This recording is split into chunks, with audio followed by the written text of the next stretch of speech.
Wake that ass up. Early in the morning. The Breakfast Club. Morning, everybody. It's DJ NV, Jess Hilarious, Charlamagne the Guy. We are the Breakfast Club. Now let's get in some front page news. Good morning, Morgan.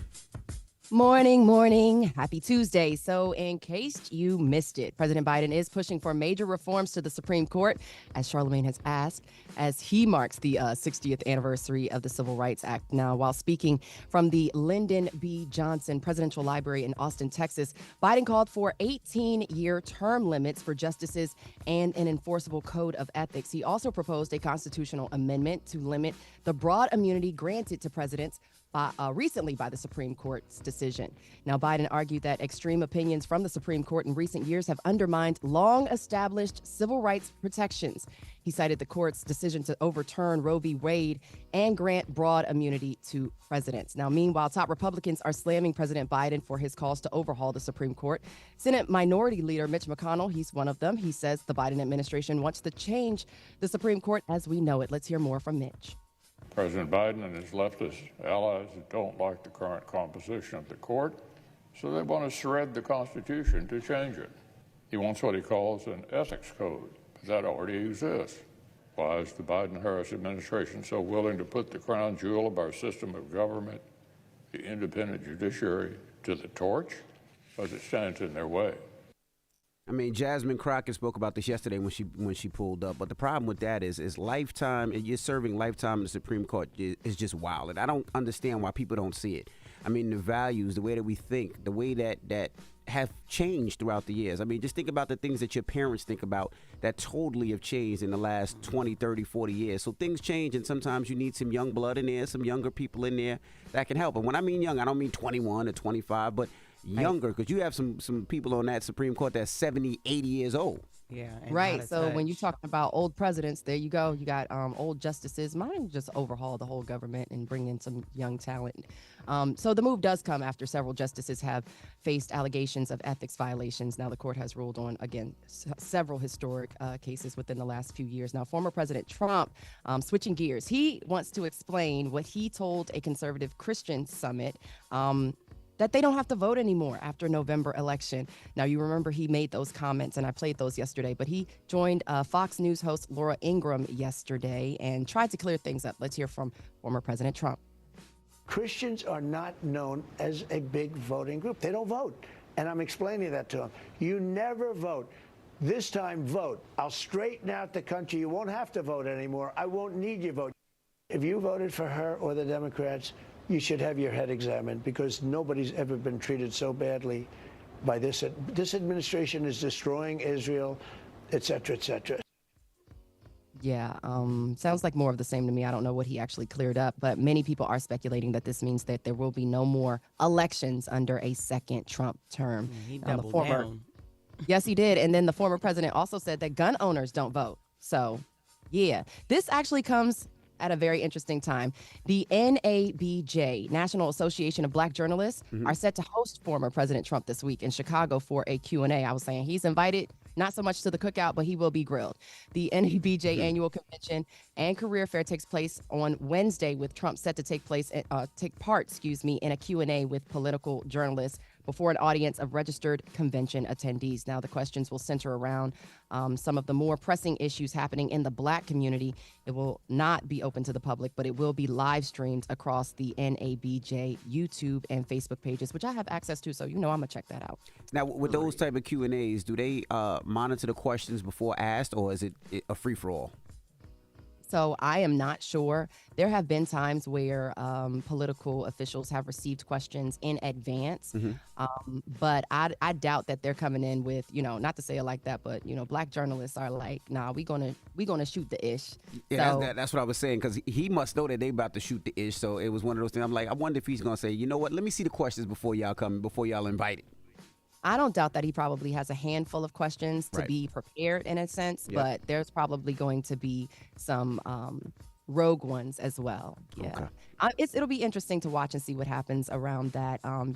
As each candidate tries to vie for votes. So this one right here, between Amber Rose on the stage, this is definitely another step in trying to secure votes in the Black community. All right. Well, that is front page news. We'll see you next hour, Morgan. Absolutely. Everybody else, get it off your chest. 800-585-1051. If you need to vent, phone lines are wide open. Again, 800-585-1051. Charlamagne is out today, so call us up and get it off your chest. It's The Breakfast Club. Good morning. Wake that ass up. Early in the morning. The Breakfast Club. Morning, everybody. It's DJ Envy, Jess Hilarious, Charlamagne the Guy. We are The Breakfast Club. Charlamagne is out this morning, but we have Morgan Wood, and let's get in some front page news. Good morning, Morgan. Good morning. Let's get into it. So the Democratic governor of Maryland, where me and Jess stay, is criticizing members of his own party who publicly demanded President Biden end his re-election campaign. Now, Maryland Governor Wes Moore told ABC's This Week Biden deserved better than people around him publicly calling on him to step aside, although he did agree Biden should end his presidency. Let's hear more from Governor Moore. I'm a loyalty person. And I believe that you can have proper conversations and tell people the truth and be able to tell them what you're hearing without also then turning around and publicly then trying to embarrass them. I also know that the president deserved better than people running around and going into public and demanding that the president of the United States step down. I mean, I agree with him. I think it was embarrassing. I think, Democrats should show some type of loyalty and unity. But on the other side, maybe they did have that conversation and maybe he wasn't trying to leave. And sometimes you got to embarrass somebody to get them the F out of there. But I do feel like it was a slap in the face. You look at the other side, Republicans, they show a lot of loyalty. I feel like the Democrats don't. I mean, they talk behind each other's back. They talk in each other's face. And it's like, how can you expect people to want to commit to the Democratic Party and vote for the Democratic Party when it seems like a lot of times the Democratic Party doesn't ride with each other? So I understand completely what he was saying. Yeah, giving mean girl energy. Have some couth.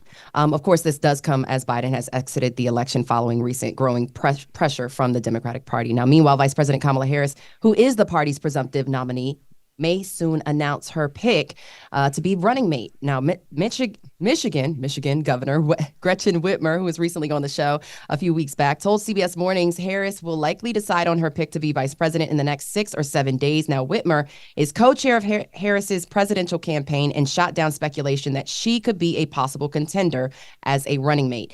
Now, North Carolina Governor Roy Cooper also reportedly removed himself from consideration. CNN cited sources who said that he was concerned with going through the process at the age of 67. I'm telling you, the old guys are out of here.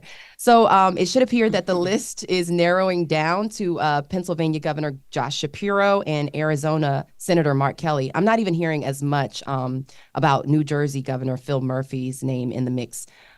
And of course, the Democratic National Committee plans to start a virtual roll call to choose its presidential nominee by August 1st. Now, meanwhile, California Governor Gavin Newsom, he says he will be signing legislation soon that will ban AI-generated deep fake political videos. This comes as a promise after billionaire Elon Musk reposted a video of Kamala Harris seemingly exposing herself as an incompetent candidate for president. Newsom said the video, should be illegal. And Musk replied by saying he confirmed that it is a parody and parodies are legal in America. Comedy will protect you, right, Jess? It's unclear which bill the governor is referring to, as there are many currently debating in the legislature. And of course, you got to stay tuned on what's going on with Olympic coverage right here on the free iHeartRadio app. Yes, Team USA.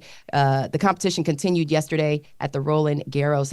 At least the tennis competition continued yesterday. American Coco Gauff cruised to a 6-1, 6-1 win over Maria Lourdes Carl in the second round action. Meanwhile, the U.S. men's gymnastics team brought home bronze, their first medal since 2008. U.S. gymnast Frederick Richard said it all starts with hard work. Let's hear more from him. I mean, it feels amazing. All the hard work, the hard days for years and years have paid off. The universe, it works in crazy ways, and it showed us we deserved it today.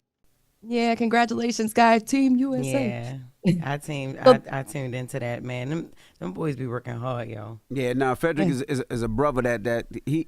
Them gymnastics, boy, it's so scary because a little to the left, a little to the right, a jump too high. And that affects your points. It affects your points, yeah. So you almost have to be damn near perfect. So I salute that, brother. Yeah, shout out to the black man on the team. And of course, the women's gymnastics teams, they take their final, takes place today. Simone Biles will be leading Team USA as she aims for her 5th Olympic gold medal and 8th medal overall. The U.S. looks to return to the top spot after settling for silver at the 2020 Tokyo Games. Americans now have 20 total medals, including 3 gold, 8 silver, and 9 bronze. USA, USA. Listen though, man. France is on our ass. Italy, they was like, no, we can't let them win this. They are. They on our ass, but we up. So I like we up, but I need more gold though. I want them goals. You know what I mean? We got 20, but France got 5, Japan got 6. We only got 3. We need them goals. Yeah. It's facts. It's fact. Yes. And did y'all see before you leave? Did y'all see the women's basketball and Brittany Griner, how tall she looked overall when they played Japanese, and how tall they looked like they were just scouring over them. They was, and her and Aja Wilson, they was doing their things. I was like, okay, Pops, what's up? Yeah, Pops was busting ass yesterday. Salute to the women's basketball team. Thank you, Morgan. Thank you. That's your front page news. I'm Morgan Wood. Of course, follow me on socials at Morgan Media, MorgynMedia, and be sure you're checking out more news coverage at the Black Information Network at BINnews.com. Talk to y'all tomorrow. Wake that ass up. Early in the morning. The Breakfast Club.